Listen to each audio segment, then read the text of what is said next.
ఎట్టకేలకు ప్రపంచ జీవనాడి హార్ముజ్ తిరిగి తెరుచుకుంది. అమెరికా ఇరాన్ శాంతి ఒప్పందంతో చమురు రవాణా ఊపందుకుంది. ఇన్నాళ్లు సంక్షోభంలో అల్లైన హార్ముజ్లో నౌకల రాకపోకలు ప్రారంభమయ్యాయి. దాదాపు 4 నెలలుగా హార్ముజ్ సమీపంలో చిక్కుకుపోయిన వందలాది నౌకలు తిరిగి తమ ప్రయాణాన్ని కొనసాగిస్తున్నాయి. ఇప్పటికే కొన్ని నౌకలు ఆ మార్గంలో బయలుదేరినట్టు తాజా నివేదికలు పేర్కొంటున్నాయి.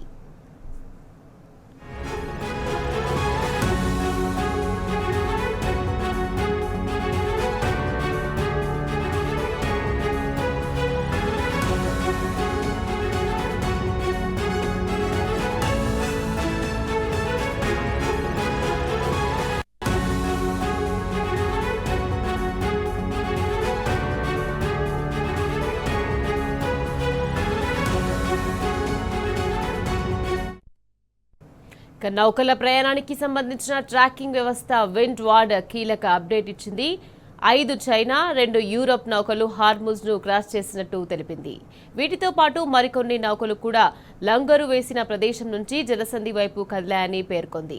హాంకాంగ్, జపాన్ కు చెందిన భారీ నౌకలు ఉన్నట్టు వెల్లడించింది విండ్ వార్డ్. తాజా పరిణామాలతో ఇక రానున్న రోజుల్లో అంతర్జాతీయంగా చమురు ధరలు తగ్గుముఖం పట్టే అవకాశం ఉందంటోంది. అయితే భద్రతాపరమైన తనిఖీలు, గనుల తొలగింపు ప్రక్రియలతో నౌకల రాకపోకలు పూర్తి స్థాయిలో గాడిలో పడడానికి సమయం పడుతుందని చెప్పుకొచ్చింది విండ్ వార్డ్.